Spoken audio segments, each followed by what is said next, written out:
long-term advocate of the caste census. You've been speaking about it for a time much longer than most politicians and many academics as well. Is this how you thought it would happen? Is this how you thought it would get commissioned? And yeah, just to add to what Professor Hassan said towards the end, how do we make sure this does not just remain an emulating exercise? What does the civil society do to make sure this is a turning point? शुक्रिया शिरीन, शुक्रिया इकबाल भाई, सिराज साहब, सलमान खुर्शीद साहब और India Islamic cultural centre को एक बात के लिए ख़ास तौर पे शुक्रिया कहना चाहता हूँ। बहुत कम स्टूडेंट्स को मौका मिलता है ज़िंदगी में कि अपने गुरु के साथ एक ही स्टेज पे बैठ सकें। आज से 34 साल पहले प्रोफेसर जो है हसन ने मुझे कोर्स पढ़ाया था, इंट्रोडक्शन टू पॉलिटिकल एनालिसिस। आपको याद नहीं होगा, मुझे याद है। और बहुत कम लोगों को ऐसा एक खुशकिस्मती मिलती है कि आप जो कुछ सीखे हैं अपने टीचर के साथ बैठ के उसी स्टेज पे बैठ के शेयर कर सकें। तो इसके लिए ख़ास तौर पे मैं आपको शुक्रिया कहना चाहता हूँ इंडिया इस्लामिक कल्चरल सेंटर को। शिरीन, आपने जो सवाल किया है, देखिए क्या होता है, रिट्रोस्पेक्टिवली हम सब बहुत वाइज हो जाते हैं। था मुझे पता है मोदी जी करने वाले थे, सच ये है कि मुझे कतई नहीं पता था। और मैं उस दिन बॉस्टन में था और उस दिन हार्वर्ड में उसी दिन वहाँ एक कास्ट लेस कॉकस नामक एक स्टूडेंट्स का ग्रुप, उन लोगों ने मुझे बुलाया था उसी दिन इस पे बात करने के लिए। और उसी दिन सुबह ही अनाउंसमेंट, जब मैं चलने वाला था तो अनाउंसमेंट हो गया। तो मैंने कहा भाई ये तो हार्ड वर्क का ही परिणाम है। ये हार्वर्ड इफेक्ट ही हो सकता है कि ऐसा हुआ। नहीं, वाकई कोई कहे कि उस दिन हमें पता था, बिल्कुल नहीं पता था। और ये बात, इसमें बहुत कोई ज़रूरत से ज़्यादा स्मार्ट बनने की ज़रूरत नहीं है हमें। मैं सिर्फ 2-4 बात शुरू में करना चाहता हूँ, just to supplement what she is already said. कुछ सवाल होते हैं जिससे आपको महसूस होता है कि अच्छा, इस इंसान से तो मैं काफ़ी वक्त से बात करता आ रहा हूँ, इसे हो क्या गया है ना। ये औरत का सवाल है। आप किसी शख्स से आराम से बात कीजिए, शाम को 6 बजे वही आदमी बियर पी के आपको औरतों के बारे में क्या बात करना शुरू कर देगा और आप सोचेंगे कि अच्छा, मैं तो सोचता था मैं इस शख्स को जानता हूँ, कुछ मेरे को पता था, ये क्या निकला इसके अंदर से। ये मुझे कश्मीर के सवाल पे महसूस होता था हमेशा। इस देश में पिछले काफ़ी वक्त से मुसलमान के बारे पे ये बात लागू होती है, लेकिन वो सब पे बात करना आज मेरा पर्पस नहीं है। कास्ट उनमें से एक चीज़ है।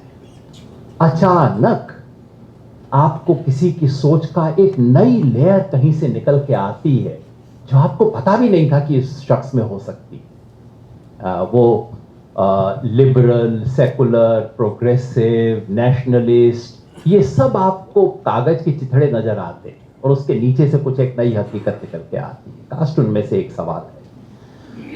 पिछले 11 साल से, जैसा आपने कहा, इस देश में इस पे डिस्कशन हो रहा है। याद रखिए, आज से 15 साल पहले इस देश की पार्लियामेंट ने कंसेंसस से पास कर दिया था कि कास्ट सेंसस होना चाहिए। 2010 का रेजोल्यूशन है पार्लियामेंट में, मतलब डिबेट के बाद मनमोहन सिंह जी ने पार्लियामेंट के फ्लोर पे एग्री किया था इस बात को। 2 दिन चर्चा हुई थी पार्लियामेंट में, उसके बाद नहीं। तो ये आपको बताता है कि क्या है। ये जो डिबेट इस देश में चल रही है वो बड़ी इंटरेस्टिंग है डिबेट। कास्ट सेंसस की डिबेट इस देश में कास्ट रिजर्वेशन की डिबेट से बिल्कुल अलाइन हो गई। जो रिजर्वेशन के हक में था वो कास्ट सेंसस के हक में खड़ा हो गया, और जो रिजर्वेशन से जिसको रिजर्वेशंस थी वो सब कास्ट सेंसस के खिलाफ खड़े हो गए। और मैं कई बार पूछता था, कभी हंसी से और कई बार जेन्युइन उससे, कि भाई जो लोग रिजर्वेशन को अपोज करते हैं, जो ईमानदारी से अपोज करते हैं, जिनके दिल में वाकई ये है कि कास्ट एक पुराने जमाने की चीज थी, अब खत्म हो गई है इस देश के अंदर, अब काहे को आप ये सब बातें करते हैं। अब देखिए इकोनॉमिक इनइक्वालिटी का सही सवाल है, कास्ट वास्ट के सवाल अब निकल गए हैं। उन लोगों को तो कास्ट सेंसस की डिमांड करनी चाहिए, क्योंकि that is the final evidence which will demonstrate your case. So जो अजीब बात ये है, देखिए मरीज को क्या दवाई देनी चाहिए इस पे बहस हो सकती है, मगर एक्सरे होना चाहिए कि नहीं इस पे बहस होती है, तो बड़ा अजीब मामला लगता है। और बहस ही नहीं होती है जब कोई दरवाजे के सामने खड़ा हो जाता है और कहता है एक्सरे नहीं होने देंगे और कुछ भी हो जाए। सो आपको लगता है कि भैया अब मामला गड़बड़ है, ये कुछ सिंपल मतलब मरीज और दवाई और बीमारी का मामला नहीं है, कुछ और मामला डिस्कस हो रहा है। और यही इस देश में काफी वक्त से हो रहा है। तो एक तरफ वो था, दूसरी तरफ कास्ट सेंसस को सपोर्ट करने वाले ज्यादातर लोगों को सिर्फ और सिर्फ एक चीज दिखाई देती थी कि भाई रिजर्वेशन बढ़ जाएगा इससे, कोई किसी चीज से उनको भी मतलब नहीं था। उनको मतलब ये था कि जो 27% है और जो 50% की मियाद लगी हुई है ये टूट जाएगी, इससे मामला ऊपर चला जाए। तो सारी कास्ट सेंसस की डिबेट रिजर्वेशन की डिबेट से लिमिट होकर रह गई। और बेहद जरूरी है कि हम समझें कि कास्ट सेंसस उससे कहीं बड़ी चीज है। और जैसा प्रोफेसर हसन ने कहा, ये एक स्ट्रक्चरल चेंज का एक ट्रिगर हो सकता है, होगा या नहीं हम नहीं जानते, लेकिन हो सकता है। और वो क्यों? क्योंकि दो चीजें इसमें बहुत बड़ी हैं जो मैं समझता हूं हमें नोटिस करनी चाहिए। और बतौर फुटनोट में जरूर कह दूं, ये सीधा प्रोफेसर सतीश देशपांडे से लिया हुआ है। कभी मौका मिले तो उनको जरूर बुलाइएगा इस पे कहने के लिए, क्योंकि मुझे लगता है इस सवाल पे सबसे संजीदा तरीके से देश में सोचने वाले वो लोग हैं। और मैंने खुद सीखा भी है और मैंने अपनी पोजीशन बदली है उनसे सीखी। पहले मुझे लगता था कि SC ST OBC का एन्यूमरेशन होना जरूरी है, जनरल के एन्यूमरेशन की क्या जरूरत है। मेरी इनिशियल पोजीशन 2008-9 में ये हुआ था। लेकिन फिर सतीश ने दो चीजें हमें समझाई। एक तो ये कि कास्ट सेंसस इसलिए जरूरी है, ये एक्नॉलेज करने के लिए कि इस देश में हर शख्स की कास्ट होती है। आज की दिक्कत ये है कि जो कास्ट सिस्टम के शिकार हैं सिर्फ उन्हीं की कास्ट है। जैसे अमेरिका में व्हाइट की कोई रेस नहीं होती, सिर्फ ब्लैक की रेस होती है, हिस्पैनिक की रेस होती है, कलर्ड की रेस होती है। व्हाइट तो व्हाइट है, उसकी रेस क्या है। इसी तरह से इस देश में सवर्ण की कोई जाति नहीं है, बाकी सबकी जाति है। और सवर्ण इतनी मासूमियत से कहते हैं मुझे तो पता भी नहीं मेरी कास्ट क्या है, यूनिवर्सिटी में गए किसी ने बताया, फिर मैंने पापा से पूछा। ये जो मासूमियत है, और ये मासूमियत जो कि सिर्फ कास्ट प्रिविलेज से ही आ सकती है, उस मिथ को तोड़ने के लिए कि हम सब की कास्ट है। इसका मतलब ये नहीं है कि हमारी सिर्फ कास्ट है और कुछ नहीं, बहुत कुछ है। मैं अगर मेरे को कहे कि कोई तुम सिर्फ यादव हो और कुछ नहीं हो, तो मुझे मतलब I would feel insulted. Of course all of us should feel insulted if we are reduced only to caste. मगर ये कहना कि हम कुछ लोग कास्ट लेस हैं इस देश में, क्योंकि वो भूल गए हैं कि किस कास्ट की सीढ़ी पे चढ़ के वो आज यहां पहुंचे, ये सबसे बड़ा मिथक है इस देश का। उसे तोड़ने के लिए कास्ट सेंसस की जरूरत है। दूसरी और ज्यादा बड़ी बात जो सतीश देशपांडे ने मुझे सिखाई वो ये थी कि दुनिया में अंडर प्रिविलेजेस को डॉक्यूमेंट करना जरूरी है, डिसएडवांटेजेस और डिस्क्रिमिनेशंस को समझना, बैकवर्डनेस को समझना बेहद जरूरी है। लेकिन वो आप तब तक नहीं समझेंगे जब तक आप प्रिविलेजेस को डॉक्यूमेंट करना शुरू नहीं करेंगे। और दुनिया का सबसे बड़ा प्रिविलेज है कि मेरे प्रिविलेज के बारे में किसी को पता ना लगे। इससे बड़ा कोई प्रिविलेज दुनिया में नहीं है ना। अपने प्रिविलेजेस पे पर्दा डाल के रखना सबसे बड़ा प्रिविलेज। और कास्ट ये जो जनरल का सेंसस करना इसलिए जरूरी है कि इस देश में प्रिविलेजेस का स्ट्रक्चर क्या है वो अनमास्क होना चाहिए, और ये बेहद जरूरी है। तो मैं कास्ट सेंसस को इस मायने में बहुत बड़ी चीज समझता हूं। और इसलिए वो जो simple pro reservation anti reservation debate है उससे कहीं आगे लेके जाना चाहिए, क्योंकि वाकई ये क्योंकि एक्सरे का मुहावरा बहुत इस्तेमाल हुआ है, मैंने भी किया है। तो कास्ट सेंसस एक हिंदुस्तानी समाज का, सिर्फ हिंदू समाज का नहीं, मुस्लिम समाज का भी, क्रिश्चियन समाज का भी, सिख समाज का भी, पूरे हिंदुस्तानी समाज का एक एक्सरे ही नहीं है, MRI। एक्सरे MRI का फर्क मैं 1 मिनट में कुछ बताऊंगा क्या है, क्योंकि वो MRI तक पहुंचता है और मुझे MRI चाहिए, मेरा मामला सिर्फ एक्सरे से नहीं चलेगा। Which is connected to what is caste census. Of course, Shireen said that I would not insult the intelligence of the audience. Allow me to take that risk. हो सकता है आप में से 60% लोगों को पता हो, लेकिन अगर 20-30% को नहीं पता हो तो फिर भी मैं ये जहमत उठाऊंगा, क्योंकि ये बेहद जरूरी चीज है। और क्योंकि इस कमरे में बैठे खड़े 100-150 लोगों को अगर पता लग जाएगा तो मेरी उम्मीद है कि 10-20 हजार लोगों तक तो ये बात पहुंचेगी। व्हाट इज कास्ट सेंसस, ये हमें समझना चाहिए। आज भी हिंदुस्तान के 90% पढ़े लिखे लोगों को नहीं पता है कि कास्ट सेंसस है क्या। I divide it into 3 categories. One is what I would call complete caste enumeration in the existing census. Hindustan में हर 10 साल के बाद सेंसस होता है। उस सेंसस में पार्शियल कास्ट एन्यूमरेशन हमेशा होता रहा है, कोई नई बात नहीं। ये जो सब कहते हैं 1930 से पहले के बाद से कुछ नहीं हुआ, है सब झूठ है। हर हिंदुस्तान के सेंसस में, आजाद हिंदुस्तान के सेंसस में हमेशा जो टीचर आपके घर आते थे वो आपसे पूछते थे क्या आप SC ST हैं या कि जनरल हैं। अगर आप SC या ST बताते थे, अगर मैं कहूं मैं SC हूं, तो फिर मुझसे पूछते थे कि अच्छा आपकी जाति क्या है, और आपकी जाति बाकायदा रिकॉर्ड होती थी, उसको एनालिसिस किया जाता था। तो आज भी अगर आप जानना चाहें कि गाजियाबाद जिले में सिर्फ SC कितने हैं वही नहीं, कितने जाटव हैं, कितने वाल्मीकि हैं, कितने धानक हैं, और कितने धानक BA पास हैं और कितने वाल्मीकि मैट्रिक पास हैं, इसके रिकॉर्ड आपको आसानी से मिल सकते हैं। पिछले 50 साल से ये डेटा हमेशा कलेक्ट हुआ है। तो कास्ट सेंसस फिर क्या बला है? कास्ट सेंसस का मतलब होगा कि अब ये सब, अब तक था जनरल, अगर आप कहते थे तो आपसे ये सवाल नहीं पूछा जाता था कि आपकी जाति क्या, क्योंकि आप कास्टलेस हो जाते थे ना उसके बाद। अब आपसे ये सवाल पूछा जाएगा, आपसे उम्मीद करता हूं कि अब स्ट्रक्चर ये होगा कि आपसे पूछा जाएगा are you SC ST SC BC जो कि OBC का टेक्निकल नाम है, और general, and whatever the case, सबसे फिर पूछा जाएगा नेक्स्ट सवाल, व्हाट इज योर जाति। इसे मैं कहता हूं complete enumeration of caste in the existing decennial census. बाकी सब कुछ वैसा का वैसा रहेगा।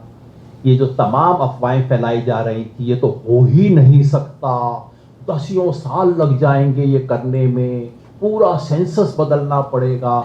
नहीं हुजूर, सिर्फ एक कॉलम के अंदर आपको एक एडिशनल रो डालना पड़ेगा और कुछ भी नहीं था।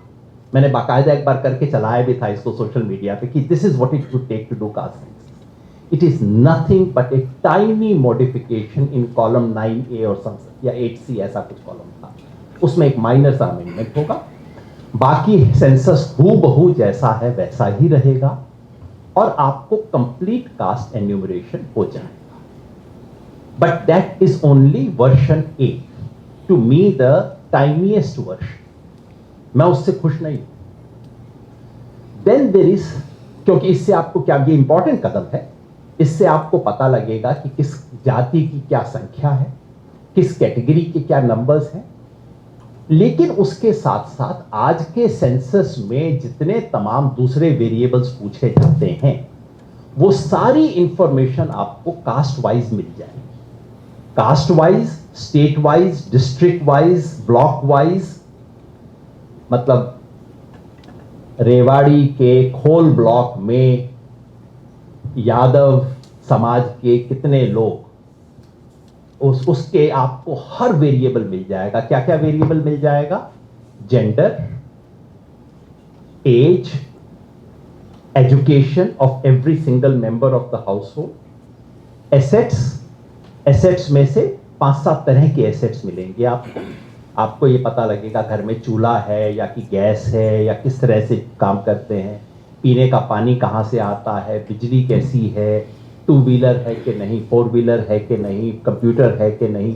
ये सारी इंफॉर्मेशन आज भी सेंसस में रूटीनली इकट्ठी की जाती है।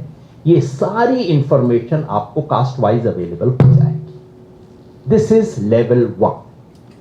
मेरे ख्याल में जो मोदी गवर्नमेंट ने अनाउंस किया है वो ये है, but I am not happy with it. Why? क्योंकि कई और, अगर आपको हिंदुस्तानी समाज के प्रिविलेजेस को समझना है तो कुछ बहुत इंपॉर्टेंट इंफॉर्मेशन है जो इसमें नहीं, जो सेंसस में कभी रिकॉर्ड नहीं की जा। सबसे बड़ी क्या? Land is not recorded in the census, उसके लिए एक अलग है, एग्रीकल्चरल सेंसस ऑफ इंडिया है। दूसरा, गांव में लैंड को छोड़ के बहुत बड़ी प्रॉपर्टी जो होती है पशु, कितने पशु, उसके लिए एक अलग एनिमल सेंसस ऑफ इंडिया। तीसरा, दुकान है, फैक्ट्री है, बिजनेस है, क्या है, ये फिर रिकॉर्ड नहीं होता सेंसस में, उसके लिए सरकार का एक तीसरा सेंसस है, सेंसस ऑफ इकोनॉमिक एंटिटी। भारत सरकार सब आंकड़े इकट्ठे करती है। Please do not forget that we live in a country with one of the finest statistical systems anywhere in the world. पूरी दुनिया सीखती है हिंदुस्तान से स्टैटिस्टिकल सिस्टम्स, मगर ये अलग अलग है। इससे आप सेंसस इंफॉर्मेशन नहीं निकाल सकते, सेंसस बेस्ड एनालिसिस नहीं कर सकते। तो ये इकोनॉमिक एंटरप्राइज, दुकान है, फैक्ट्री है, कितने लोग हैं, किसको एम्प्लॉय करते हैं, ये सारी इंफॉर्मेशन है ना। और एजुकेशन में सिर्फ इतना पता लगता है, मैक्सिमम कैटेगरी पोस्ट ग्रेजुएट। अब पोस्ट ग्रेजुएट को कौन पूछता है? आप और हम सब इस कमरे में बैठे हैं, हम सब जानते हैं कि एमए की क्या कीमत है इस देश में। आप इमीडिएटली शादी की मार्केट में इन सब का पता लग जा रहा है, अरे अरे एमए किया है, बताओ तो क्या क्या है। तो फिर वो होता है कि अच्छा फला जगह से एमबीए किया है, इनके बारे में 4 बार बोला गया, ऑक्सफोर्ड से डिग्री लेके आई है। तो हम सब जानते हैं ना किस चीज की क्या कीमत है। सेंसस हमें ये नहीं बताता कि कौन ऑक्सफोर्ड से लेके आया है और कौन हमारे जैसी पैदल जगहों से पढ़ के आया है। तो ये जो सारे डिस्टिंक्शन हैं, ये जो पूरा एजुकेशनल कैटेगराइजेशन, क्या पढ़ा, कहां से पढ़ा, क्योंकि उसी से आपका जॉब तय होता है, ये सेंसस में नहीं मिलता है। ये मिलता है आपको all India survey of higher education से। तो मेरे लिए पहली कैटेगरी हुई complete caste enumeration in the existing census. Second category होगी comprehensive enumeration of comprehensive caste enumeration by expanding the census. Census के स्कोप को आप एक्सटेंड कीजिए, इन्हीं सब सवालों को जिन्हें आप दूसरे सेंसस में पूछते हैं उनको मेन सेंसस में उठा के ले आइए। I think this is what the opposition must demand, क्योंकि उसके बगैर सेंसस में तो आपको चीज मिलेगी नहीं। आपको अगर जमीन का नहीं पता लगा तो आपको क्या पता लगा गांव में, है ना। तो वो है दूसरा, लेकिन मैं उससे भी सेटिस्फाइड नहीं। Third, it must mean an inventory of privileges in Indian society. उसमें क्या रह गया? वो दुनिया का कोई सेंसस नहीं कर सकता, because all the real privileges always reside in tiny islands. छोटे छोटे आइलैंड्स, सचमुच प्रिविलेजेस वहीं होते हैं और कोई सेंसस कभी उसको कैप्चर नहीं कर सकता। वो क्या है? हाई कोर्ट के कितने जज हैं, सुप्रीम कोर्ट में कितने जज हैं, उनका क्या कास्ट बैकग्राउंड है, कंपनीज के कितने डायरेक्टर हैं, वो कौन है, कितने आईएएस ऑफिसर, कितने मिनिस्टर, कितने एमएलए। इसके लिए we need a separate inventory. इसको आप सेंसस से कभी नहीं करेंगे, इसको आप ऊपर उन इंस्टीट्यूशंस में जाके चेक करेंगे। So that I would call a comprehensive caste inventory. So what we need, just to supplement what Professor Joy Hassan said, what we need in this country and what we should support and what we should demand is such a comprehensive caste inventory of social opportunities, advantages, privileges and underprivileges. वो जब तस्वीर सामने आएगी तब वो हिंदुस्तान में एक structural transformation का ट्रिगर बन सकती है। Thank you.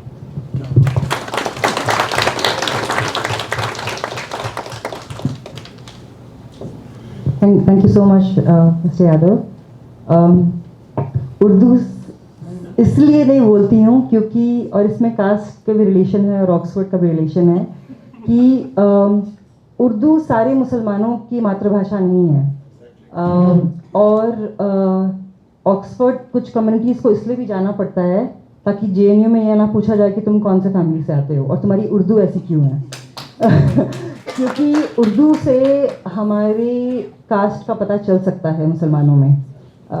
That is one of the biggest. I don't have that insecurity because I grew up with English, but my mother still sometimes sighs in the air and says, "Kash मैं भी उर्दू बोलती अच्छा." So everything is so tied up with caste even for us. But thank you so much for these really illuminating lectures. And I think we don't have too much time, and we want to keep it open to Q&A. But I'll ask one quick question, and if we can just try to sort of reply quickly to this is Professor Hassan, you have written so powerfully about how Muslims have not been counted as an economic entity. It took so long, with the Sachar Committee report, that the idea of Muslims as, an economic, the fact that they have socio-economic lives could be made mainstream. Otherwise, culture was the big question always, and it still remains. And the other interesting thing is that caste के बारे में हमेशा ये बोला जाता है कि ये सिर्फ इकोनॉमिक ही रहने दो तो अच्छा है, इसमें कल्चर मत लाओ, इसमें मत बात करो कि आपकी अलग कल्चर है, आपका खाना पीना अलग है. So what are these twin lives of caste and religion? We know they're connected, and you were talking about how the caste census will kind of break some idea from Hindu monolith.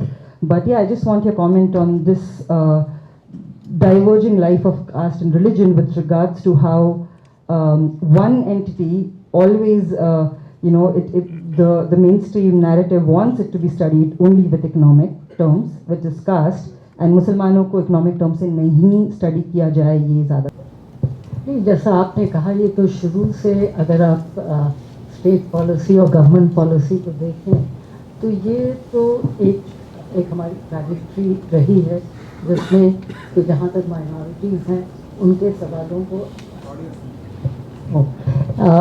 Minority के जो issues हैं उनको आप identity के तौर पे देखते हैं, और कास्ट जो है वो एक तरह से इकोनॉमिक एम्पावरमेंट, पॉलिटिकल एम्पावरमेंट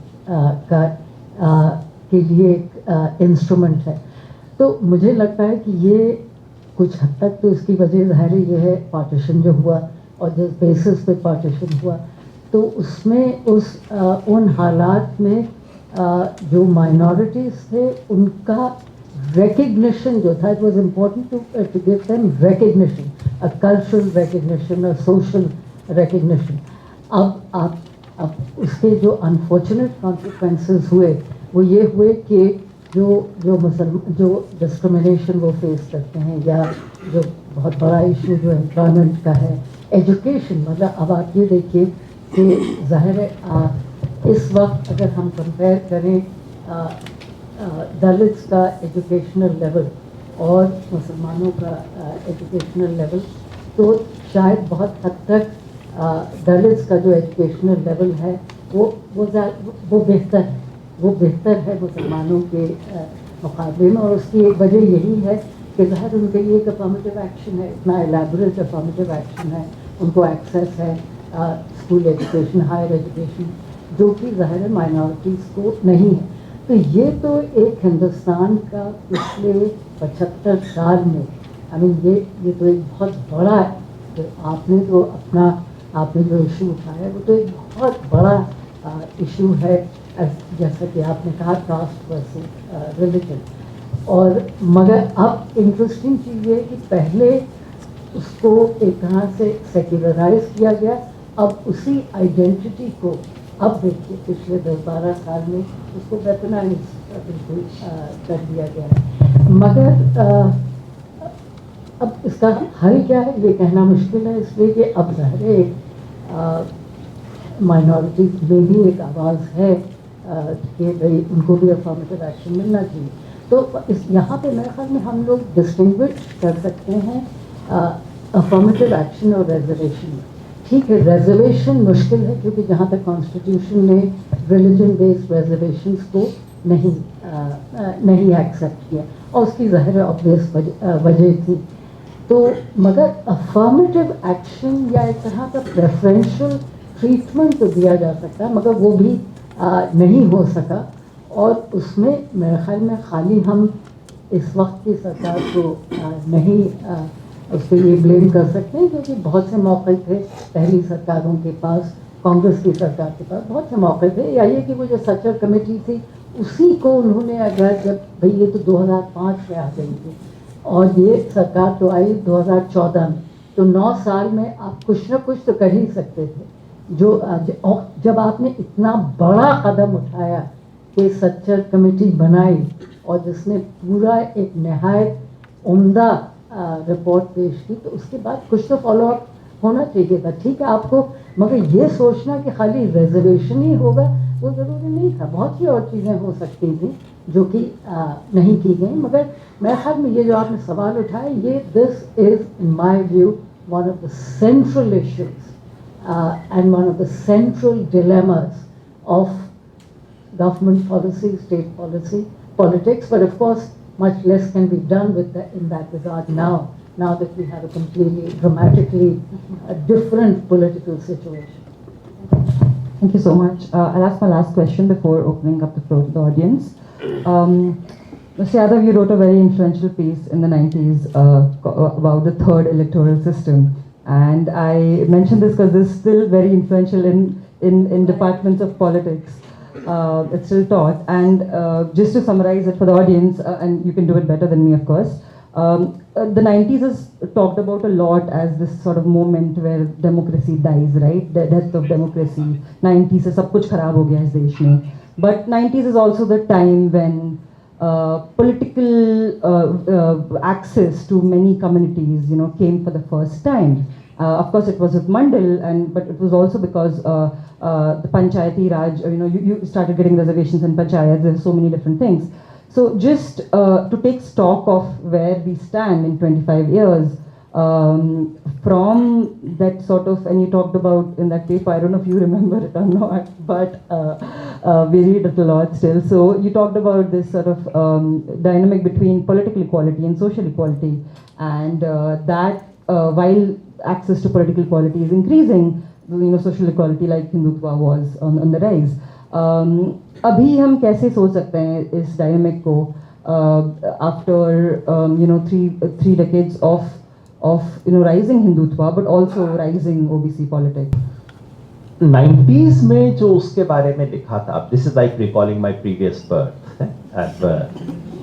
अच्छे हिंदू की तरह पूर्व जन्म वगैरह में मैं तो विश्वास करता हूँ, तो पूर्व जन्म था मेरा, अब मैं कोशिश कर रहा हूँ याद करने की। जो आर्ग्यूमेंट था वो उसमें था कि एक सेलिब्रेशन था। उस जमाने में हमने कहा था कि ये जो आपको लग रहा है कि ये क्या रायता सा फैल गया है, ये दरअसल बहुत बड़ी चीज़ हुई है हिंदुस्तान में और बहुत खूबसूरत चीज़ हुई है। वो लोग जो ने हाशिए पे इतने बरसों तक, सालों तक, सदियों तक रखा गया था, वो लोकतंत्र के अंदर आ रहे हैं। इसको सेलिब्रेट करना सीखिए, डरना बंद कीजिए इससे। ये एक 25 साल पुराना आर्ग्यूमेंट था तब। उसके बाद जो हुआ है, देखिए ये तो हम नहीं कह सकते कि वो प्रोसेस बंद हो गया। सच बात ये है कि वो कंटिन्यू किया है। सच बात ये है कि वो अपर ओबीसी से लोअर ओबीसी में गया है। सच बात ये है कि दलित समाज में अब दलित से अति दलित की तरफ गया है, और मुसलमान में पसमानदा के सवाल की तरफ से गया है। सर सेमिनार है। तो और जो दिक्कत है वो ये जो आपने इशारा भी किया, वो ये है कि सोशल इक्वालिटी का जो सवाल की जो ट्रेजेक्ट्री है और पॉलिटिकल डेमोक्रेटाइजेशन की ट्रेजेक्ट्री, ये दोनों अलग हो गए। ये बहुत वो हुआ है।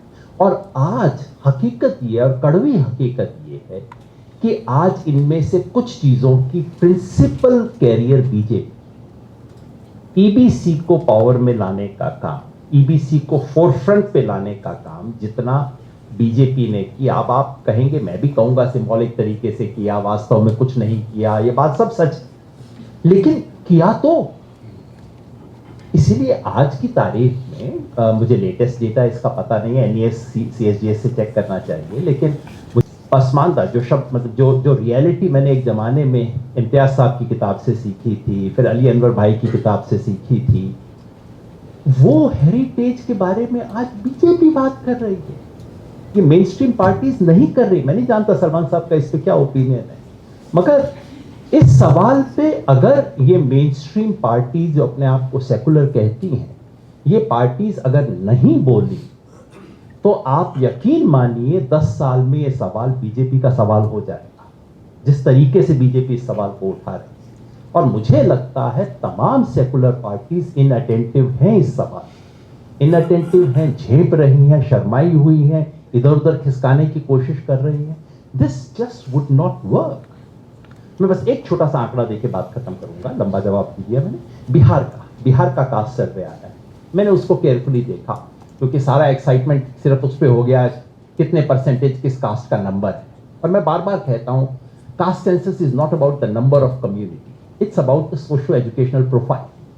तो मैंने बिहार की सोशो एजुकेशनल प्रोफाइल देखी मुस्लिम। एक तो बहुत बड़ी गलतफहमी फैलाई हुई है और ये तमाम दुष्प्रचार कि ये कास्ट सेंसस सिर्फ हिंदूज को बांटने का तरीका है, देखना मुसलमानों से सवाल नहीं पूछा जाएगा। तो बिल्कुल बकवास है, जो एकदम शुद्ध। अब बिहार में सवाल पूछा जा चुका है। And the interesting finding is how bad is the classification of communities, how bad is the official classification. Bihar की 3 कम्युनिटीज को फॉरवर्ड में रखा गया है, शेख, पठान और सैयद। अब उसका एजुकेशनल डेटा मैंने देखा, सैयद तो होना चाहिए फॉरवर्ड, क्योंकि उसका सैयद का जो एजुकेशनल प्रोफाइल है वो भूमिहार जितना के लगभग बराबर है। लेकिन शेख और पठान का कोई वजह नहीं है कि आपने उनको क्यों फॉरवर्ड कम्युनिटी में रखा हुआ है। उसका एजुकेशनल प्रोफाइल ओबीसी से थोड़ा सा बुरा है। उसका एजुकेशनल प्रोफाइल कुर्मी और बनिया, बिहार का तेली भी जो है ओबीसी होता है, उससे बुरा है। इन दोनों का क्यों रखा हुआ है इन्हें? उधर मलिक मुसलमान को ओबीसी में रखा गया है, जबकि उसका प्रोफाइल फॉरवर्ड के बराबर। और सुरजापुरी मुसलमान को ओबीसी अपर में रखा गया है, उसका एजुकेशनल प्रोफाइल दलित से ज्यादा खराब है। मतलब how stupid, how completely arbitrary is this classification of Muslim communities. तो मैं समझता हूं कि इस कास्ट सेंसस से जिसको फायदा होगा वाकई, वो दरअसल ईबीसीज को, हिंदुस्तान की तमाम ईबीसीज को और पसमानदा मुसलमान, इन दोनों को वाकई सबसे ज्यादा फायदा होगा इस सेंसस का। और जो लोग उनकी पॉलिटिक्स करना सीखेंगे उन्हें पॉलिटिकल फायदा भी होगा, जो नहीं सीखेंगे उन्हें नुकसान होगा।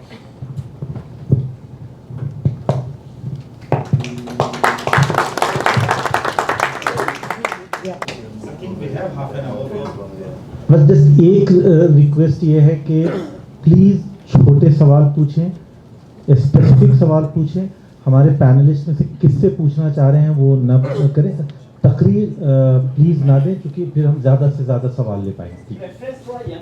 So my question is that I read another opposing article to Shireen mostly because she's been researching on it for a very long time. What would this conscious disassociation of upper caste Muslims from caste, which is very similar to the structure of the Hindu society, what would it mean for the Muslim politics in the country? And for because I read another opposing article by Professor Adil Hussain, who said that in villages of West Bengal, Pasmanda Muslims are fighting and raising awareness for the caste census and have been actively campaigning for writing their exact caste. So I mean, this binary is very, very ambiguous, and how to bridge it, and what would it mean for the Muslim politics in the country? Hi, I am Anubhuti. I'll just get straight to the question. My question is in 2 parts, but they're interconnected. Does caste census include documenting different tribes? And if so, then does calling it a caste census and discussing only about caste in relation to it erase the implications for tribals and equate caste and tribe? So the funny thing is, if you read Ali Anwar sir's book Masawat Ki Jang, he mentions that in 1940 the Arya Samaj was going around saying कि कोई भी जाति ना लिखे census में, cast Hindu लिखे। और उसी टाइम पे मुस्लिम लीग के बंदे घूम रहे थे सेम चीज़ बोलने के लिए कि आप जाति ना लिखें, आप मुसलमान लिखिए। तो ये बहुत it's a very old thing, and this is how religious blocs, religious elites have consolidated the power in this country by sort of trying to hide the caste differences between them and sort of making it about overarching, overarching figures. And I mean, I don't know the extent of what this will do. Of course, there's always been, upper caste rejection of caste, but there's also a lot of pride in caste. So वो शांति में आखिर में वो सैयद बोलना ही है उनको. मतलब how do you know if someone is Syed? They tell you, right? So वो miss होना थोड़ा सा difficult होगा उनके लिए. So of course I'll leave the slightly larger questions to you. I think ये जो इन्होंने सवाल किया वो एक्चुअली इम्पोर्टेंट है. आपने जो कहा ना कि सारा फोकस कास्ट सेंसस पे है, तो ट्राइब्स का क्या होगा? तो वो तो शेड्यूल ट्राइब्स का तो होता ही है ना. वो तो जो 1931 1951 से SC/ST तो हो ही रहा है. So they are not, I mean they are being counted.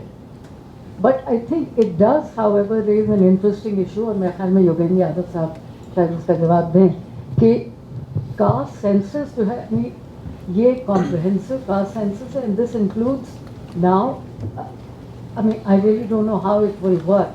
तो शेड्यूल कास्ट शेड्यूल ट्राइब्स का तो होता ही था. अब उसके अलावा is it going to be principally asking caste from Hindus, और as caste, I mean, for example, caste is also going to be asked for Muslims. I mean, I'm not sure whether Muslim, yeah, but I mean, is this what it will be, that you would say I'm a Sayyid and so is a Sheikh and so on? Yes, of course. That's a caste. Yes, same as a caste. You're a Sayyid.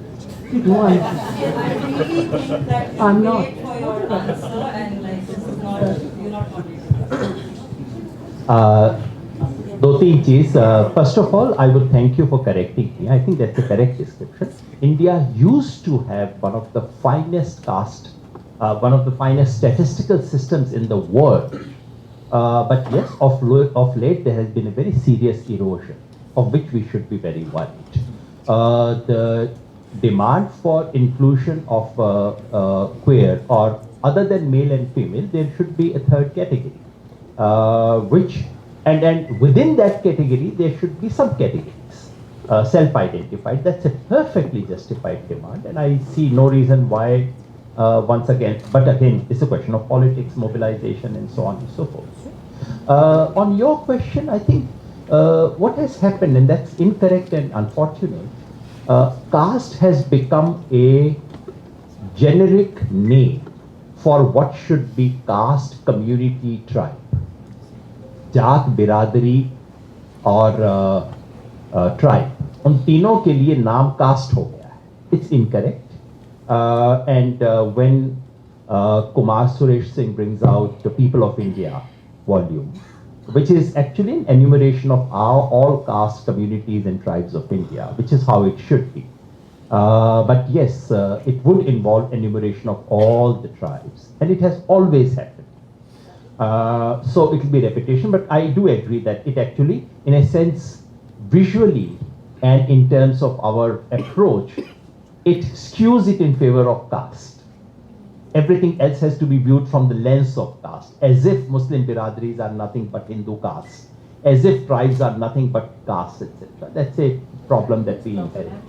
It is a problem. On what would happen on the Muslim question, it's a very straightforward answer. Census has three separate questions which have no relationship to one another. One is religion. Everyone is asked, what is the religion of the head of the household? Second question is language. No matter what your religion is, you are asked, what is your home language, mother tongue, whatever. And third is caste, community, tribe, which is irrespective of your religion or your language, what is your caste? These three questions have no bearing upon each other. So yes, of course, every Muslim household, every Christian household, every Buddhist household will be asked this question. And as you know, among Christians too, again, the word caste is a misnomer. But we know there are Syrian Christians, there are others, this even checked. So once again, caste is a bit of a misnomer for that. But yes, this will be recorded. And when you have a caste census of Kerala, for the Christians, they record the denominations of Christians, which have routinely been recorded. And for example, when Bihar has the caste census, This is exactly how it was recorded. Sayyids, Sheikh, Pathan, Surjapuri, this, that, etc. And this is how it should be. And I personally think it is very important that it should be recorded that way. On that, just that final question that you had asked although the question was addressed to her, I just wanted to add something, which was? This WhatsApp forward going on about. Yeah. You see, on the genuinely, so on the one hand, there would be political campaigns saying, गर्व से कहो हम हिंदू हैं, हमारी कोई जाति नहीं है, हम मुसलमान हैं, सिर्फ इस्लाम है, etc. All this would happen, which is all right. I do not think it's illegitimate. Indian census has always allowed, if you were asked about religion, you could always say atheism is my religion. You could actually say Marxism is my religion. That's technically allowed. You could write it. Similarly, people should be allowed to say, I have no caste. That's perfectly all right. Let them say so. And in some cases, it would be a genuine answer. My wife and I have different castes. Our children do not use any surname. So, when they are asked, their correct answer would be to say, we don't know. All right, they should be allowed that answer. The only thing is, once you give that answer, you would not be entitled to claiming any benefits of affirmative action. That's the only thing. अब दीजिए ना, जिसने कहना है मैं casteless हूं, सबको कहने दीजिए. गिन लीजिए इस देश में कितने कास्टलेस लोग हैं और उनको बताइए आप जनरल कैटेगरी में होंगे, आपको रिजर्वेशन का एडवांटेज नहीं मिलेगा. नहीं, उसमें क्या होगा, आपका जो ओवरऑल जो नंबर्स हैं, नहीं सर, मैं कह रहा हूँ, नहीं, I agree. Unit level data is of course a confidential data. It is not linked to anything. मगर what I'm saying is that the numbers, census would give you numbers. General कितने हैं, OBC कितने हैं. The simple fact is, anyone who belongs to OBC or SC or ST would never say I'm casteless. They would always say we belong to this. And the purpose of the census, one of the principal purpose of the census is A, to determine the overall quantum of each group. Second, to see the socio-educational profile. You know? Yeah. ये जो point Siraj साहब ने important है, इसलिए कि ठीक है, आप जिस तरह से कास्ट सेंसस को आपने पेश किया है, या सतीश देशपांडे जिस तरह से उसको कहते हैं, आम लोग उसको उस तरह से नहीं देख रहे हैं. जो लोग सपोर्ट कर रहे हैं वो इसीलिए कर रहे हैं. मसलन देखिए कि जब एक बार ये सामने आ जाएगा कि OBC जो है वो 27% नहीं है, वो है 42%, यही कि 48%. तो उसका नेक्स्ट स्टेप तो यही है ना कि जब एक बार ये डेटा आ गया तो अब रिजर्वेशंस को आपको बदलना है. और बहरहाल अपोजिशन पार्टी तो ख़ासतौर पे कांग्रेस पार्टी तो अब ये बार बार इस बात को कह रही है कि ये जो इतना सैक्रोसैंक्ट बना दिया गया है 27% सही नहीं. अब आप ये देखिए जो कर्नाटका में हुआ है कि आपने सेंसस किया और उसमें जो डेटा निकला, वो जो डोमिनेंट ग्रुप्स हैं उनको वो नहीं सेटिस्फाई कर रहा है, क्योंकि वो कहते हैं कि उनको एक तरह से वो अंडर काउंट किया गया. तो अब आप दोबारा कर रहे हैं. तो इसलिए मतलब ये मामला इतना आप जितनी खूबसूरती से, और आपने बहुत ही खूबसूरती से उसको पेश किया, ज़ाहिर है वो इतना खूबसूरत नहीं है. इसमें इतने कॉम्प्लिकेशंस है इस पूरे इशू में. और ये कहना कि नहीं, आपने कहा ना कि 3 कैटेगरीज हैं, रिलीजन, कास्ट, और ये assumption. I mean, while I completely take your point about castelessness, but at the same time this assumption, I don't know what is the opposite of castelessness, what is the antonym of that, I don't know, the opposite of it, this assumption that everyone must have a caste. I think it is really a big leap into something which has huge implications.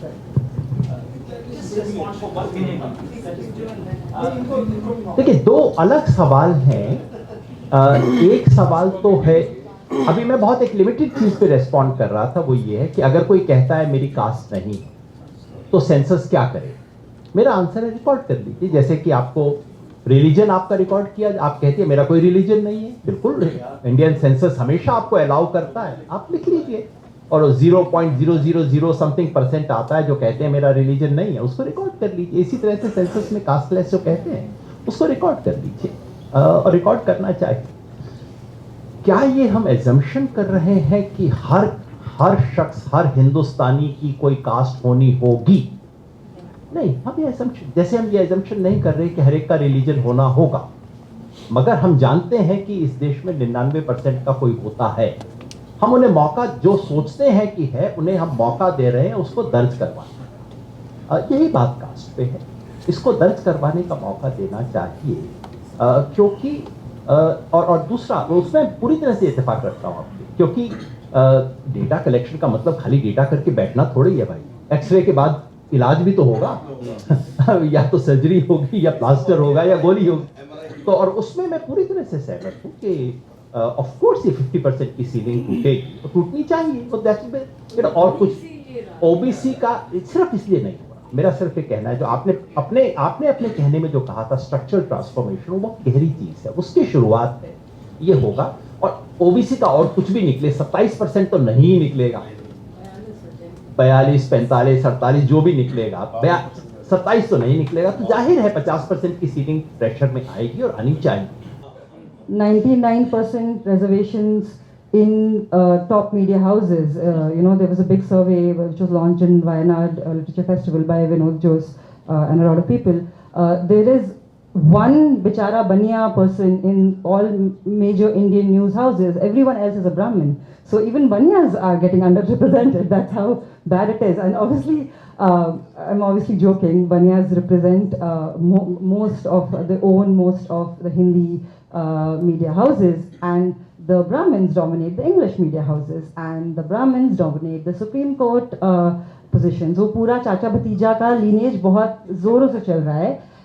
While people are talking about how reservations should be curtailed for the second or third generation, while if you trace most Supreme Court judges, they're all third or fourth generation, lawyers from the same family.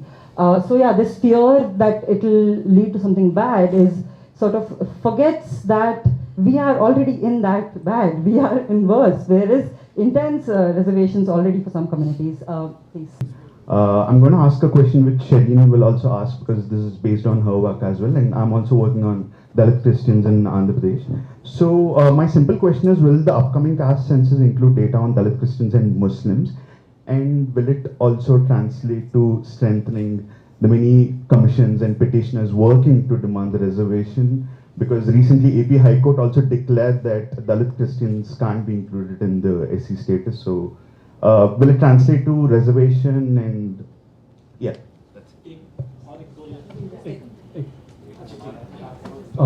my name is Ankush and my question is to Yogendra Yadav sir. As you told, there are you want 3 levels of surveys. In the level 2 there will be issues like आपने कहा कि employment data, कितनी wealth है, कितनी land है। Sir एक issue ये बहुत बड़ा नहीं आएगा सर्वे इकट्ठा करने में कि कितने लोग सही डेटा देंगे। अगर मेरे पास 100 बीघे जमीन है, मेरे पास 10 बीघे है, अगर मुझे पता है कि क्या नुकसान हो सकता है मेरी कास्ट का, इसका, और वो भी मैसेज शुरू हो चुके हैं व्हाट्सएप ग्रुप में। जो भी अपर कास्ट है, जो भी डोमिनेंट कास्ट है, उन्होंने कहना शुरू कर दिया है कि ना अपनी नंबर ज़्यादा बताना और अपना जो एम्प्लॉयमेंट है वो थोड़ी कम बताना। और अगर वो लैंड रिफॉर्म, अगर लैंड का डेटा इकट्ठा हो भी जाता है तो क्या नेक्स्ट रिफॉर्म फिर लैंड रिफॉर्म की बात होगी कि लैंड रिडिस्ट्रीब्यूशन का भी कुछ स्टार्ट होगा, या वेल्थ रिडिस्ट्रीब्यूशन का दुकानें होगी इकट्ठी या फिर फैक्ट्री होगी? Your question about Dalit Muslims and Christians, and I'll take sir's question as well. पासमानदा एक वर्ड है जो 90s से एक मूवमेंट बिहार में 1978 के मेरे वालिद ने ऑल इंडिया मुस्लिम पसमानदा मार्च नहीं बनाया था, ऑल इंडिया तबकाती मुस्लिम फेडरेशन बनाई थी। उसने कहा था सर प्लीज, सर आप प्लीज बैठ जाइए। आपने नहीं बनाया यार, सर आप प्लीज बैठ जाइए। डॉक्यूमेंट्स में देखा जाए तो 1939 से, मैंने अपनी पीएचडी में देखी है कि 1939 से जो बढ़ई कम्युनिटी थी, लोहार और बढ़ई की, उनने भी ये वर्ड यूज किया था Pasmanda to denote backward Muslims. We can talk about this letter.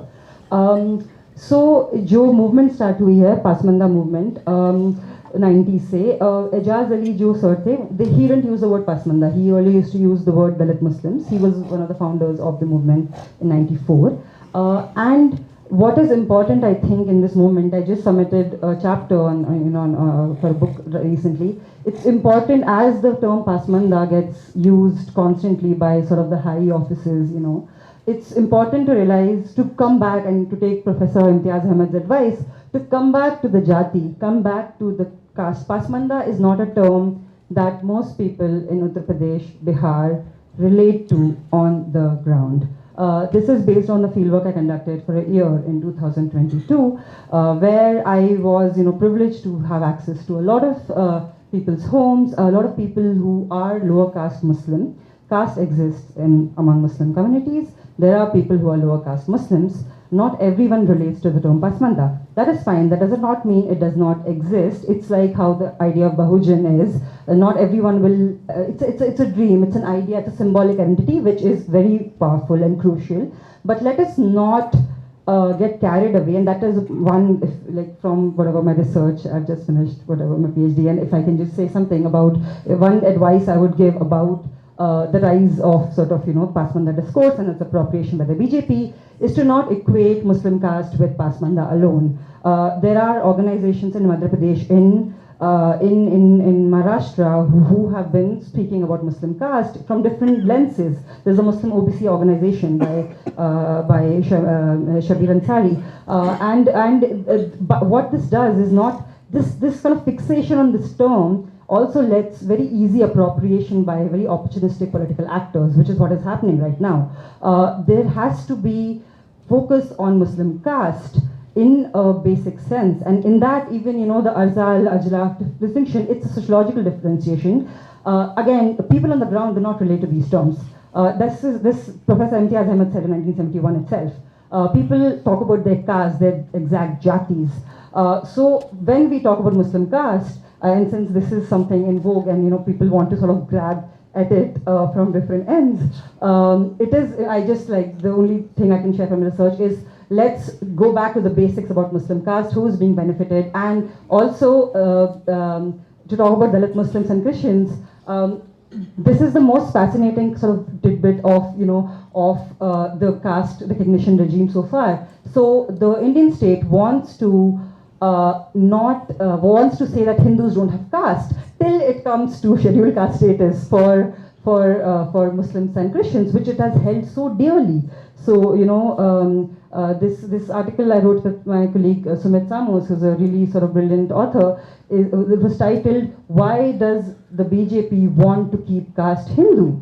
There's actually, when it comes to Dalit Muslims and Christian, that is when the clause come out, they want to claim caste, and that is something shared between the right wing and this thing. Yes, of course, please.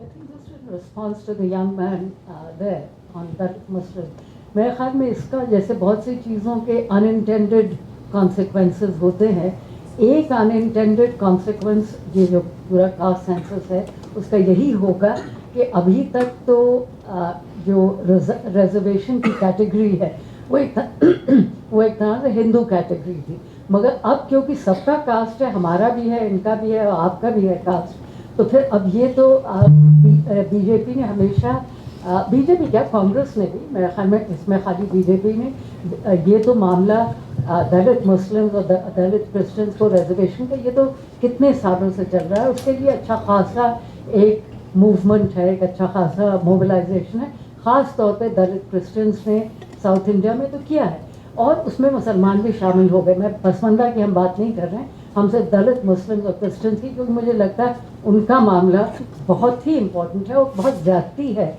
उनके साथ कि उनको जो reservation नहीं मिला। मगर अब अभी तक बीजेपी और कांग्रेस ने दोनों ने ये कहा कि भाई ये तो फॉरेन रिलीजन्स हैं और इस्लाम और क्रिश्चियनिटी ये फॉरेन रिलीजन्स हैं और इनमें कास्ट नहीं है, मगर अब तो आप कह रहे हैं कि कास्ट है इनमें, तो अब कैसे जस्टिफाई करेंगे कि आप दलित मुस्लिम और दलित क्रिश्चियंस को शेड्यूल कास्ट कैटेगरी में ना इंक्लूड करें? मेरे ख्याल में ये शायद सबसे अहम और सबसे इंटरेस्टिंग इशू जो होगा वो यही होगा, क्योंकि अब तो सबका कास्ट है ना, अब तो सबकी कास्ट है। आप ठीक है 2-4 लोग ये कहते हैं कि हमारी कोई कास्ट नहीं है, मगर ज़्यादातर लोग तो कहेंगे कि मुसलमानों में भी कि हमारी ये कास्ट है। तो फिर अब आप कैसे जस्टिफाई करेंगे कि आप दलित क्रिश्चियंस और ये मुझे लगता है इस इशू को आपने बहुत इम्पोर्टेंट इशू उठाया और उस पर जितना डिस्कशन हो हमने भी अभी सोचा जब आपने ये सवाल उठाया कि ये वाकई शायद बहुत ही एक इसका बहुत इंटरेस्टिंग अनइंटेंडेड कॉन्सिक्वेंस होने वाला है कि पूरा रिजर्वेशन की कैटेगरी जो अभी तक एक हिंदू कैटेगरी थी वो अब हिंदू कैटेगरी नहीं रहे। ये शायद मुझे लगता है एक बहुत इसका एक रेडिकल वो होगा। और अगर दलित मुस्लिम्स और दलित क्रिश्चियंस को रिजर्वेशन मिल जाए तो इससे अच्छी कोई बात नहीं हो सकती। दो तीन चीज क्विकली। एक तो देखिए आर्टिकल 341 की इंटरप्रिटेशन का जो सवाल है कि वो अभी तक रहा है कि आपको एससी का दर्जा तभी मिलेगा अगर आप हिंदू सिख और बुद्धिस्ट हैं, लेकिन अगर आप मुस्लिम और क्रिश्चियन हैं आप जो मर्जी करते हो, आप टॉयलेट क्लीन करते हैं लेकिन आप एससी नहीं हो सकते। ये बेसिकली सुप्रीम कोर्ट का इंटरप्रिटेशन है। अब नेचुरली सुप्रीम कोर्ट का इंटरप्रिटेशन सेंसस से तो बदलेगा नहीं, लेकिन सेंसस के डेटा से पहली बार इसका प्रेशर बनेगा कि भाई लाल बेगी कितने हैं, रिकॉर्ड करना होगा ना कि साहब कितने हजार लाल बेगी हैं, बताइए अब इनको कहाँ डालेंगे आप। तो इस तरह का एक पहला प्रेशर पड़ेगा। क्रिश्चियंस वाला बहुत कॉम्प्लिकेटेड इशू है क्योंकि वहाँ एक सिचुएशन ये है कि वो लोग हैं जो कि चर्च जाते हैं लेकिन ऑफिशियल पर्पस के लिए अपने आप को हिंदू डिक्लेयर करने पे मजबूर हैं क्योंकि उनको अदरवाइज शेड्यूल कास्ट के बेनिफिट्स नहीं मिलेंगे।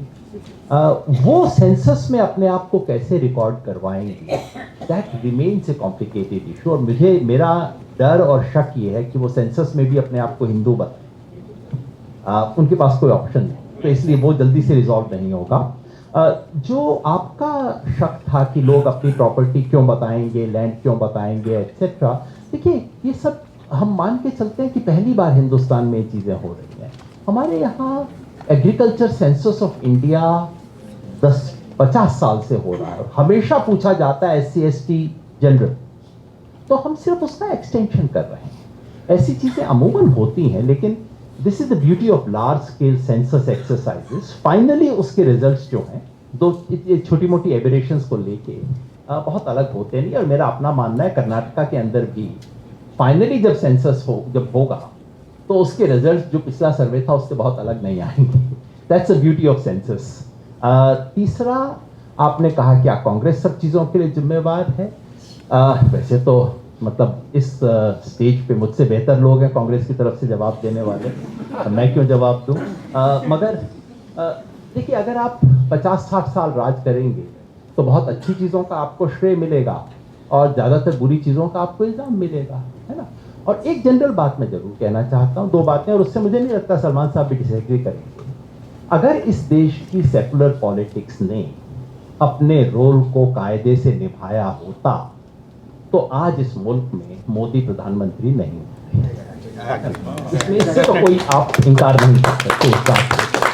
तो कहीं ना कहीं तो कमी रही है। एक उंगली उधर है तो 3 उंगलियां इस तरफ तो हैं, उससे तो आप इनकार कर ही नहीं सकते। लेकिन ये बात सिर्फ कांग्रेस पे नहीं, तमाम अपने आप को सेकुलर कहने वाली पार्टियों पे लागू है। और आखिरी सवाल जो आपका था, आप सरकार को मैसेज देना चाहते हैं मेरे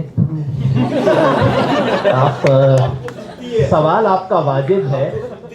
आपने पोस्टमैन गलत चुना क्योंकि आपको 100 साल में जवाब नहीं मिलेगा इस पोस्टमैन के जरिए। तो मगर ज़्यादा सीरियस बात मैं कहूँ तो वो ये कि मैं समझता हूँ कि जो सेंसस की एक्सरसाइज से जिस तरह का डेटा आएगा उससे पहली बार इसकी एक गुंजाइश बनेगी कि हम मुस्लिम्स में एफर्मेटिव एक्शन के सवाल को संजीदा तरीके से सोच सकें। डॉक्टर हसन ने अपनी बात में एक बहुत क्रूशियल डिस्टिंक्शन किया था जो पता नहीं कितने लोगों ने नोटिस किया।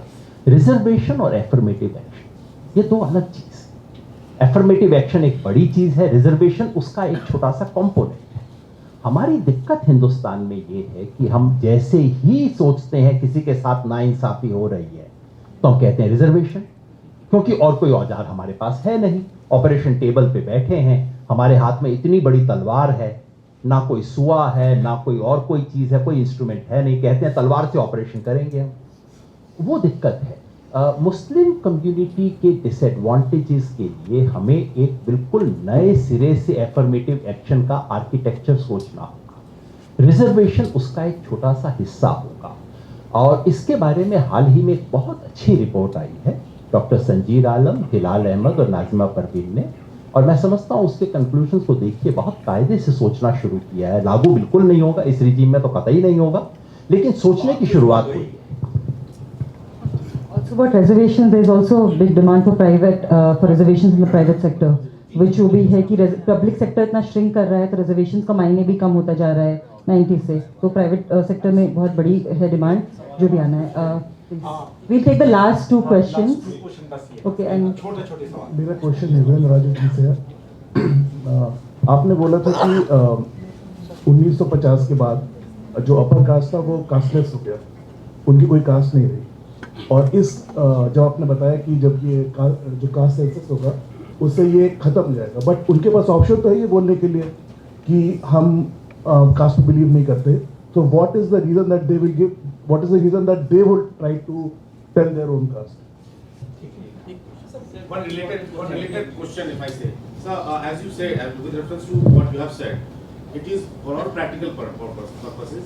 You can change religion in India, but not caste. Absolutely. So there are Santhal tribes. They are part in Christianity. We have in Kerala, you say there are different sects. Iyer Christian, they are different from. They don't even marry with the Iyer Christian and all.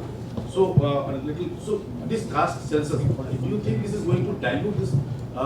Eventually, it will be a start of diluting the concept of you can change religion in India, but not caste. This year goes. One very for a lighter note. If you think, ma'am, if at all the caste census, the normal census would have happened in 2022 after 1 year delay due to the pandemic, you would not have seen this caste census. So this delay was blessing in disguise for all the activists. So this. बहुत briefly जो आपने योगेंद्र जी फरमाया ना, centralise census की बात आपने 3 category की 4 categories को कही, वो मुझे वो देहाती कहावत याद आ रही थी, बनिया उधार नहीं दे रहा, आप कह रहे झुकता तोड़। लेकिन मेरा एक प्रैक्टिकल क्वेश्चन है, 2011 के सेंसस के बाद 2012 में हमने सेंसस कमीशन ऑफ इंडिया से एक क्वेश्चन RTI में किया, और हमने उनसे कहा कि आप किसी भी स्टेट को अपनी चॉइस से रैंडम, और उसमें से किसी एक डिस्ट्रिक्ट पे अपनी चॉइस से at random village wise data provide कर दीजिए मुसलमानों का, क्योंकि रिलीजियस सेंसस उन्होंने डिस्ट्रिक्ट वाइज उन्होंने डिक्लेयर किया था। तो उन्होंने कहा कि ये तो हमारे पास पार्लियामेंट्री मैंडेट नहीं है इसका, और फिर उन्होंने कहा कि इसमें बहुत ही ह्यूज डाइवर्जन ऑफ रिसोर्सेज की जरूरत थी, इसलिए हमने किया ही नहीं है। फिर हम सेंट्रल इंफॉर्मेशन कमिश्नर के पास आए, वहां भी उनसे काफी लड़ाई हुई, उन्होंने कहा साहब आप अगले टर्म में पार्लियामेंट से इसे अप्रूव कराइएगा। तो अगर cumulative data he census commission of India इकट्ठा करेगा और ये सारे हमारे कास्ट के स्टैटिस्टिक्स क्यूमुलेटिवली आते हैं, तो how much realistic those statistics would be? Thank you. I think we'll end this. I just wanted to say that it's not true that people don't change their caste because if you know of this very famous BJP minister Wasim Rizvi, he recently converted. Do you know what he became after conversion? Tyagi. So when Sayyids convert, they become Brahmins, and that's okay. I can convert. My family can convert. What caste shall I write? Sir, we'll have the last. But I'm just responding to the question. You want to ask something? Tyagi is upper caste, Brahmin और उसका क्यों है? क्या वो तो मतलब देखिए, I think they have to take a decision. मुझे कोई दिक्कत नहीं है, मगर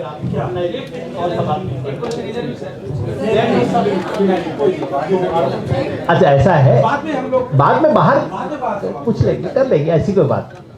पहली बात ये कि अपर कास्ट अपनी कास्ट क्यों बताएंगे?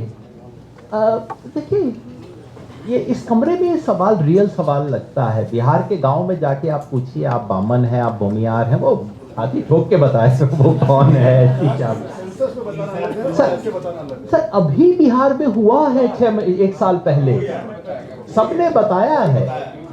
और ये पहली बार हिंदुस्तान, देखिए जिसे हम टेक्निकली जिसे हम सेंसस कहते हैं, वो भले ही बहुत सालों बाद पहली बार हो रहा है, लेकिन एक साधारण गांव में कौन सा सेंसस होता है और कौन सा सर्वे होता है, कोई मतलब स्कूल का टीचर आता है आपसे सवाल पूछ रहा है, चाहे वो वोटर लिस्ट के लिए पूछ रहा हो, चाहे वो सेंसस के लिए पूछ रहा हो, किसके लिए, किसकी बला से किसको क्या फर्क पड़ता है। ये सवाल हिंदुस्तान में 50 बार पूछा जा चुका है, 50 बार इसके सही उत्तर मिल चुके हैं, कोई नई बात इसमें बिल्कुल नहीं। दूसरा कि ये जो रिलीजन बदल सकता है, कास्ट नहीं बदलती। मैं एक चीज कहूँ, इससे घंटे भर से मैं कह रहा हूँ कास्ट कितनी इंपॉर्टेंट है, लेकिन हम कई बार फेटिशाइज कर देते हैं।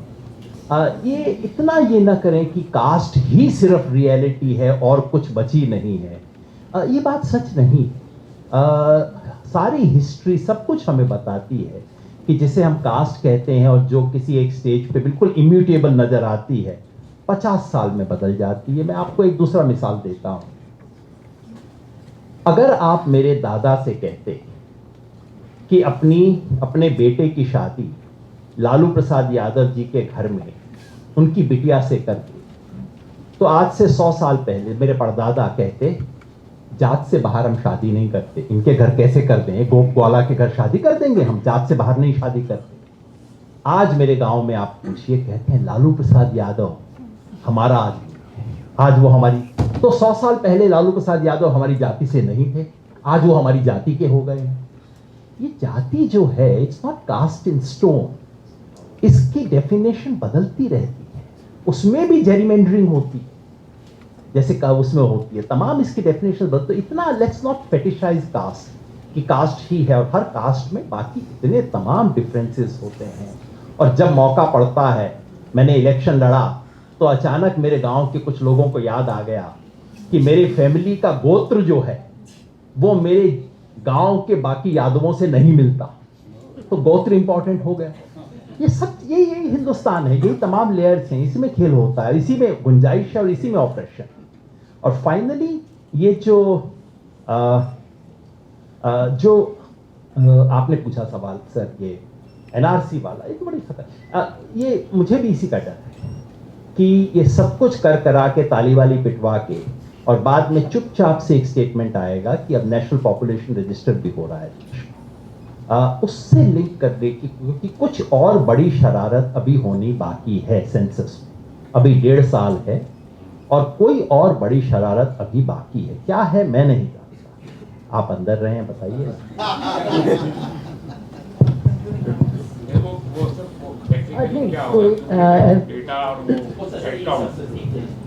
माफी दे, ये जो आपने पूछा, देखिए फिलहाल क्या है कि सेंसस का डेटा इकट्ठा तो हो जाता है, उसको डिस्क्लोज किस लेवल पे किया जाए ये सरकार तय करती है। जैसे रिलीजन पे तय कर रखा है कि रिलीजन का डेटा डिस्ट्रिक्ट से नीचे के लेवल पे या बड़ी म्यूनिसिपैलिटी के लेवल के नीचे के लेवल पे डिस्क्लोज नहीं किया जाएगा। Now that's an administrative decision, इस पे बाद में सब कुछ होगा, लेकिन एक बार डेटा कलेक्ट हो जाए तो कास्ट के डेटा को रोकना बहुत नामुमकिन हो जाएगा। That's like a flood that you can not contain. नहीं, कंक्लूडिंग कमेंट यही है जो मेरे ख्याल में योगेंद्र ने अभी थोड़ी देर पहले कहा, वो ये कि कास्ट इम्पोर्टेंट है मगर कास्ट सब कुछ नहीं है। और मुझे लगता है जो आपने जो सवाल किया, जो साहब वहाँ बैठे हैं, वो इंटरेस्टिंग था। आपने कहा कि अगर 2022 में सेंसस हो जाता तो कास्ट सेंसस ना होता, मगर देखिए अगर हमें सेंसस को देखना, कास्ट सेंसस, तो मेरी तो ये समझ ये है कि सेंसस जो है वो कास्ट सेंसस से ज़्यादा इम्पोर्टेंट है, वो कॉम्प्रहेंसिव है। कास्ट सेंसस एक लिमिटेड चीज़ है, तो इनको दोनों को कंपेयर नहीं कर सकते हैं। और सेंसस तो हर सूरत में होना चाहिए था, और अगर 2022 में होता और उस वक्त कास्ट सेंसस ना होता, मगर ये मोमेंटम जो बना है कास्ट सेंसस के फेवर में, तो 1931 के सेंसस में कास्ट सेंसस हो जाता। दूसरी बात ये कि देखिए हम लोग इतनी ज़्यादा बात, खैर ये तो पैनल ही कास्ट सेंसस पे है, मगर हम लोग ये समझ, ये इसमें कोई शुबा नहीं कि सोशल इनइक्वालिटी है और उसकी बेसिस कास्ट है। मगर हिंदुस्तान में इस वक्त क्या ज़्यादा बड़ा मसला है, कास्ट इनइक्वालिटी या इकोनॉमिक इनइक्वालिटी? हमारे हिसाब से तो इकोनॉमिक इनइक्वालिटी जो है वो है असली इशू। जब 1% लोग हिंदुस्तान के 60% वेल्थ उनके हाथों में है और जो 50-60% लोग हैं उनके पास 10% वेल्थ भी नहीं।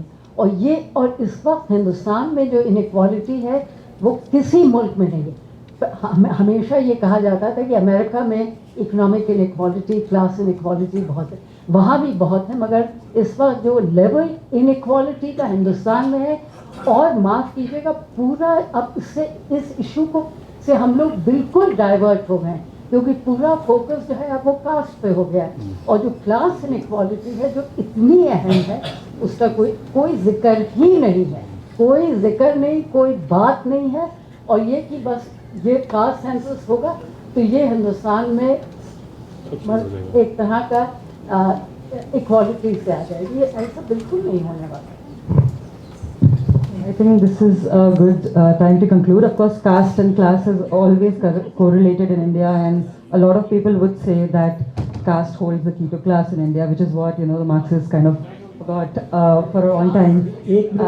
Yeah, this is an old Marxist right discussion, but I mean I'm all for Marxism, but sir, मैं यहाँ बैठी हूँ sir, please. I am here for the moderation.